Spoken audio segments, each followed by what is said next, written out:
2025년 성탄절이 밝았습니다. 어렸을 때 성탄절 전야제를 늘 했던 것 같아요. 그래서 그날 어린아이들 발표회도 하고 율동도 하고 그때에는 새벽송이라는 게 있었습니다. 여러분 혹시 해보신 적 있습니까? 거리로 나가서 고요 한번 거룩 한번 뭐 저들밖에 천사들의 노래가 기쁘다 구주 오셨네 찬양하는 거예요. 지금 같으면 경찰 바로 출동하죠. 신고 들어가고. 예전에는 문 앞에 가서 찬양하면 성도들 집이 아니어도, 성도들 가정이 아니어도, 모르는 분들이어도 환영하고 이런 문화가 있었던 기억이 납니다. 요즘 성탄절을 보게 되면 예전에 있었던 모습들이 다 사라진 것 같아서 아쉽습니다. 그럼에도 불구하고 성탄의 의미는 하나도 변한 게 없습니다. 오늘은 2025년 성탄절이지만 2000년 전에 아기 예수님께서 이 땅에 오시던 그날 밤도 오늘과 동일한 그러한 기쁨이 있는 날이었음이 분명합니다. 왜 기쁠까요? 죄로 인해 죽을 수밖에 없었던 사람들을 구원해줄 구세주가 이 세상 가운데 태어난 날이기 때문에 기쁜 겁니다. 다른 이유가 아니에요. 그래서 오늘은 소망이 가득한 날이기도 합니다. 저주와 사망, 지옥으로부터 벗어나 축복과 생명, 영원한 하나님 나라에 거할 수 있는 소망이 주어졌기 때문입니다. 여러분 이 소망 꼭 마음속에 간직하고 돌아가시기 바랍니다. 2007년에 개봉된 영화 중에서 메리 크리스마스라는 영화가 있어요. 프랑스, 독일, 영국, 벨기에, 루마니아 함께 만든 영화로 알려져 있습니다. 배경이 1차 세계대전입니다. 프랑스 북부의 그 독일군 점령지에서는 100m를 안 되는 거리에 두고 독일군과 프랑스 영국군 연합군 사이에 숨막히는 접전이 벌어지고 있었습니다. 100m였기 때문에 정말 언제 전세가 뒤바뀌어도 이상하지 않을 만큼 치열한 전쟁터였어요. 그런데 시간이 지나서 크리스마스 이브가 된 거예요. 4일이죠. 그때 영국군이 백파이프를 연주하며 크리스마스 분위기를 냈어요. 잠시 전장의 긴장을 늦추고 독일군도 노래로 화답을 합니다. 우리가 불렀던 찬송가, 크리스마스 캐롤. 이 역사적인 사건이에요. 크리스마스 단 하루를 위한 휴전 협정이 맺어집니다. 나라와 나라의 대표들이 맺은 그런 공식적인 절차, 명령 없이 자발적으로 총성과 전투를 멈춘 사건이 있었던 것이죠. 불과 몇 분 전까지만 해도 총뿌리를 겨누고 서로 죽였었던 그들은 서로를 향해 겨누던 총을 버리고 상대 진지를 향해 이렇게 외쳤습니다. 뭐라고 외쳤을까요? 메리 크리스마스! 일어날 수 있을까요? 참 놀라운 일. 메리 크리스마스를 외쳤어요. 서로 죽이고 서로 찌르고 서로 피 흘렸던 양쪽 진영이 성탄절을 맞이해서 메리 크리스마스 안에서 평화가 이루어졌던 것입니다. 하지만 이 평화는 하루였습니다. 26일부터는 전쟁이 다시 시작됐습니다. 여러분 이 이야기가 우리에게 말해주는 것이 있습니다. 세상 안에서 우리가 만들어내는 평화는 잠시지만 예수님이 우리에게 오늘 성탄을 맞이해서 각 사람에게 주시는 평화는 영원한 평화다라는 것입니다. 오늘 성탄절 하루를 보내는 동안 이러한 고백이 우리 안에 있기를 축복합니다. 다시 한번 우리 옆에 계신 분과 이렇게 인사하시겠습니다. 예수님과 함께 복된 성탄절을 보내십시오. 시작. 예수님과 함께 복된 성탄절 보내시기 바랍니다. 아멘. 성탄의 소식은 모든 사람에게 기쁜 소식이었습니다. 왜냐하면 예수님이 오셨다는 사실은 인종, 문화, 신분, 세대를 넘어 모든 사람에게 영향을 미치는 사건이 되었기 때문입니다. 그래서 모두가 기뻐할 수 있는 일이 바로 예수님이 이 땅에 오신 일입니다. 그런데 성경을 보게 되면 모든 사람이 이 기쁜 소식을 기쁨으로 받아들인 것 같지는 않습니다. 대부분의 사람들은 성탄의 밤에 뭐 하고 있었을까요? 대부분의 사람들은 뭐 하고 있었을까? 그죠? 자고 있었겠죠. 당연히 자고 있었겠죠. 성경이 주목하는 사람들은 소수였습니다. 오늘 이제 본문의 배경이 되는 목자들은 두려워했고요. 그리고 동방박사들 우리가 잘 알죠? 동방박사들은 길을 나섭니다. 신비로워하면서 호기심에 길을 나섭니다. 예수님이 이 땅에 오실 때에 기뻐하지 않았던 인물이 하나 있는데 그 중에 대표적인 인물이 바로 헤롯이라는 거예요. 이 대헤롯은 예수님을 죽이려고 합니다. 심지어는 그 당시에 태어나는 모든 어린아이들을 죽이는 명령까지 내립니다. 역사적으로 있는 사건이에요. 같은 성탄절을 맞이했어요. 같은 예수님의 탄생이지만 누군가는 기뻐하고 누군가는 두려워했고 누군가는 적대감으로 반응하고 있다는 걸 알 수 있습니다. 그 당시에 이 상황, 이 모습이 어쩌면 오늘 2025년 성탄절을 맞이하는 우리들, 이 세상 사람들의 모습과 참 많이 닮아 있다는 것을 보게 됩니다. 모든 사람들이 기뻐하지는 않더라고요. 여러분 오늘 말씀 한번 읽어보겠습니다. 누가복음 2장 14절 한 절 말씀인데요. 같이 읽어봅니다. 시작. 지극히 높은 곳에서는 하나님께 영광이요. 여기까지. 지극히 높은 곳에서는 누구에게? 하나님께 뭐라고요? 영광이요. 성탄의 기쁜 소식은 무엇보다도 하나님께 영광이 회복되는 사건입니다. 할렐루야. 예수님의 탄생은 인간의 업적이 아닙니다. 예수님의 탄생은 인간이 준비해서 일어나온 결과도 아니, 전적으로 하나님의 은혜라는 것입니다. 그렇기 때문에 성탄절은 하나님을 바라봐야 하는 시간이고, 성탄절은 예수님을 바라봐야 하는 시간입니다.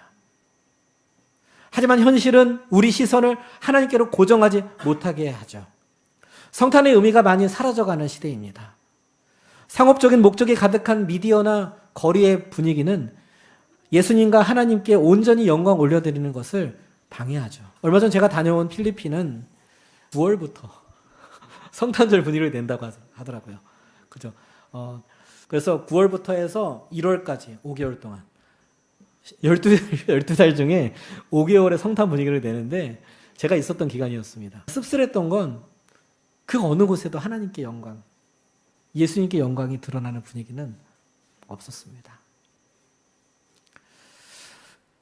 여러분, 적어도 성탄절 오늘만큼은 우리에게 성탄의 기쁜 소식을 허락해 주신 분께 온전히 나아가 마주할 수 있으면 좋겠습니다.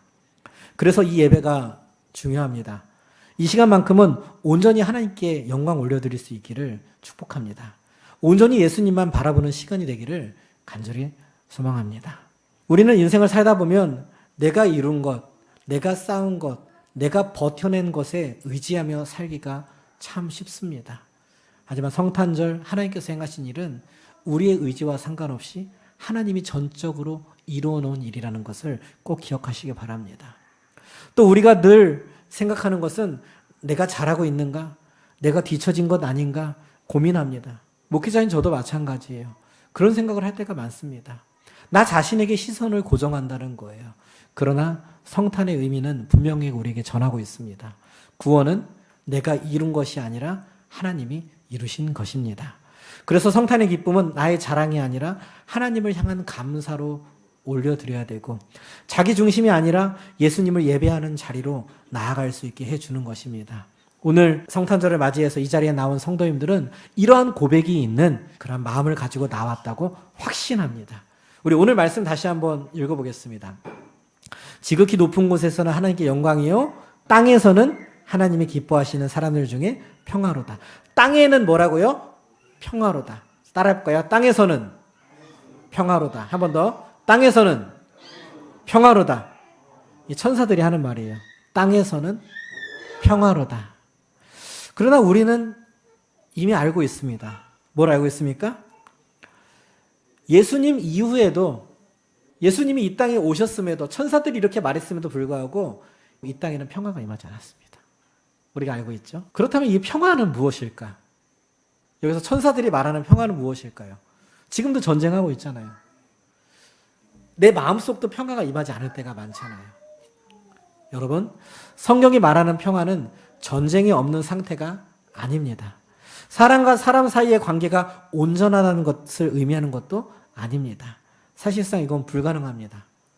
성경이 말하는 평화는 하나님과의 관계가 회복된 상태를 의미하는 것입니다.